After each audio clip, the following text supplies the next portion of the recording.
tips. Yeah. Yes. Let's hear from Nattu as well. Cool. Thanks. I think I can relate to Eedham's pain a little bit as well. And so when I think about the challenges and of course the successes as well, like a default state of our startup is going to fail. The default is going to fail, and you've got to do so. Imagine like, and this is kind of like the way that you describe a startup in everywhere else as well, is imagine you're jumping off a cliff and then you're trying to build an airplane, because if you don't build an airplane, you are going to crash and you're going to die. So a default state for any startup is going to fail if you don't do anything. And now you have to do so many things so fast in order to get started. And first things first, let's say registration, compliance, and these are things sometimes easier in certain countries, and sometimes it's very difficult back in the Maldives as well. In our case, one of the biggest challenge was, while even being outside of the country, now if you're not a local in any country that you are in, you kind of find troubling, or it's harder or challenging for you to actually go start entities and bank accounts and all of that too. So we ended up registering as a Delaware C Corp in US. That was easier for us to do than actually trying to even do it in Malaysia. So I know a few of the folks in Maldives who've already done this. And here's a couple of reasons as well. Like I mentioned, in Maldives, a lot of things are challenging. For example, payment solutions to a lot of those things that a lot of other countries provides you is not available, or it's not that easy to get in the Maldives. So they're like one of the main reasons why you have to go and register in certain different countries as well. In our case, it was the same, but we registered the company in US, but also created entities in the Malaysia to go along with it. In terms of like the challenges, when I think about like just myself being out of the country and in another country and trying to build a company for the world, I think that was mostly my limitation of the way that I was thinking. Is the problem big enough? Is my solution big enough? Even if I'm going to dream, am I dreaming big enough? Because I'm a very kind of a reactive implementation tech and design guy coming in to build a company. Of course, I look at every detail.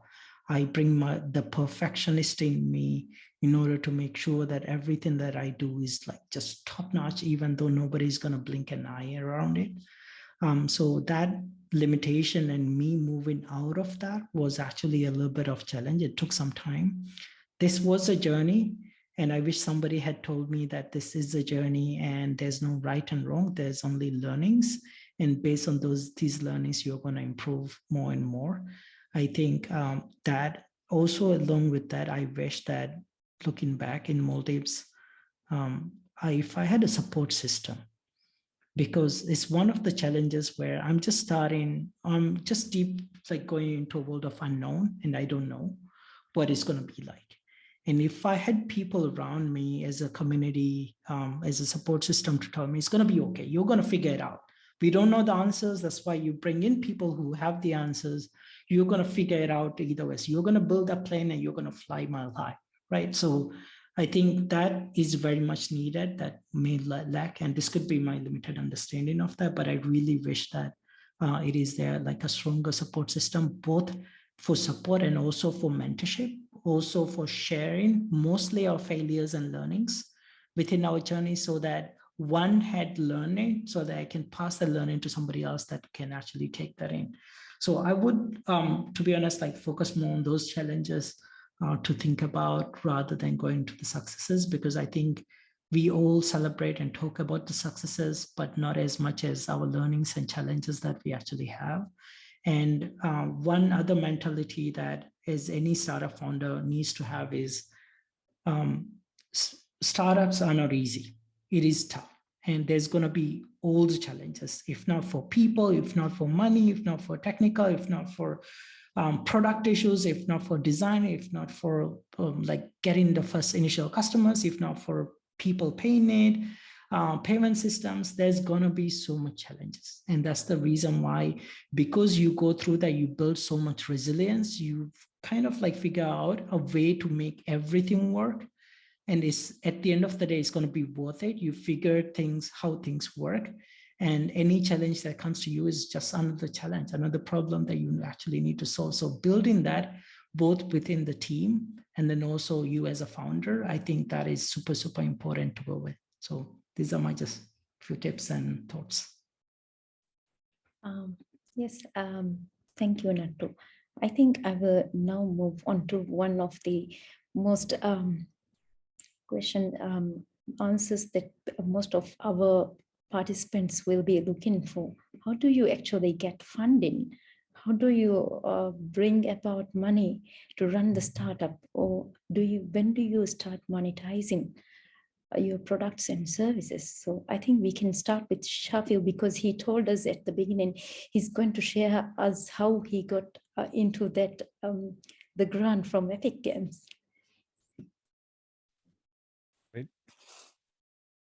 The mega grant and mostly all of the funding things that we've been involved with took a really long time, and that's something I think a lot of founders needs to like sort of accept, is that if you want to raise funds, it's going to take time and it's going to need a product that's going to work, because somebody is not going to give you their money just because you have something cool. It needs to be something that's going to make their money back to them and even more. So I think it's really important to understand that first. And the other thing is, before you actually focus on funding, it's really important to, like I said, to focus on the product at first. And then after you have sort of like a prototype in, I'll share Thakuro's experience with you guys. In 2019, I think I even talked with Nattu, I think, about how I could raise funds for Thakuro's as well. So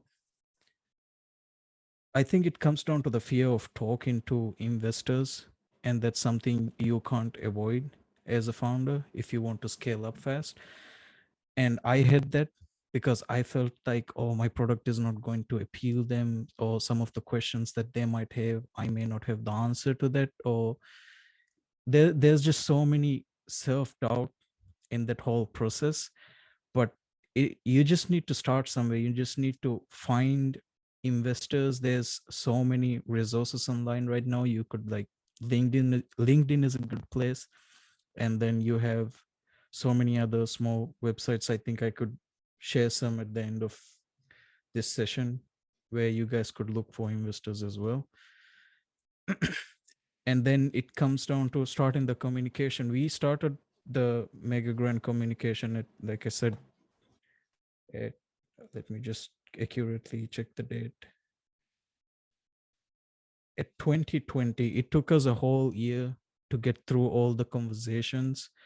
And because we are in Maldives, like that was something really hard. Like usually the mega grant process takes around 3 to 4 months, but ours got delayed to sort of like 9 months to start the first conversation, because the one we talked to at Epic Games Store, like this was the first time I've ever seen a regional country like reach out. So this was off my road. I'm so sorry, like I couldn't reach out to you guys sooner. And Maldives was not under my supervision, and I was like, this is something that's still pending. And they were really like, from there onwards, they gave us some really special attention, since we were actually trying to create the industry itself, and sort of like going back and forth how they could help us with the product and how we would use the funds that they give them. That needs to be really clear. And as a founder, like you are really excited to like sort of disperse that fund everywhere into other investment, but it's really important to focus on your product. Like, if you get funding for a specific thing, it's better to use it on that. Not, I think that's one of the things we stray for. So 2022 or 2021, we actually finalized the whole thing, signed it, and completed all the transactions. And Epic Games has been really helpful. And in the case of Islander, right now, the process of raising funds in game development may be different from some others as well. How we go forward is we actually talk with publishers. Small indie companies talk with publishers, and they either help us raise the funds or they give the funds to make the game. And we had, after we released 2 or 3 we released teasers and trailers here and there to sort of spark the excitement and reach out to people.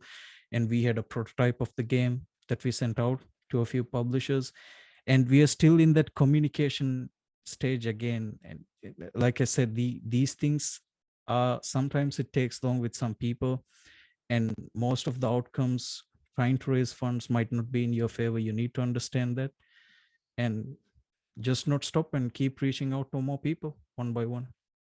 Just because one, yeah, I think you just Thank need you. to keep going in that direction. Yeah. Yeah, thank you, Shafiu. I think we should hear from Eedham, like how does Hologo find investments or raise funds?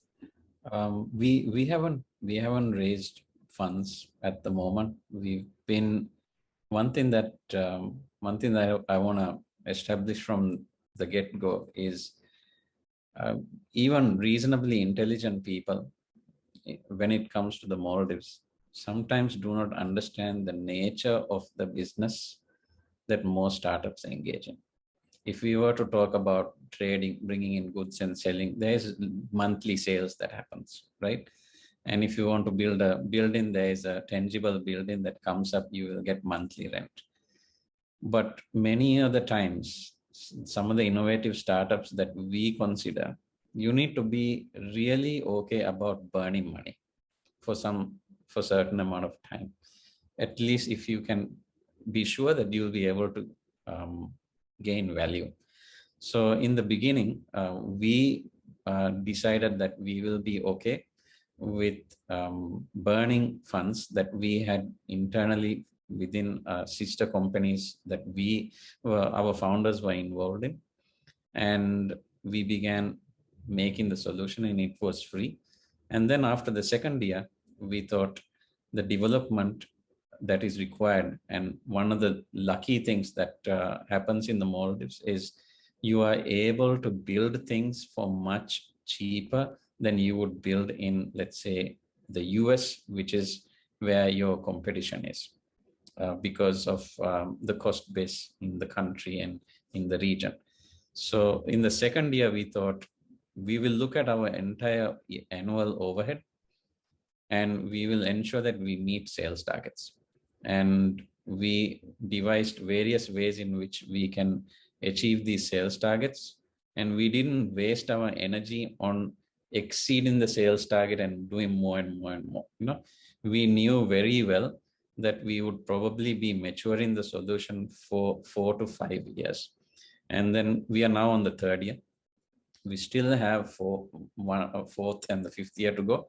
And probably, and we've managed to reach these sales targets. And when we consider, an annual sales target, your sales target may reach in July, but you still need your expenses to be covered from January to July.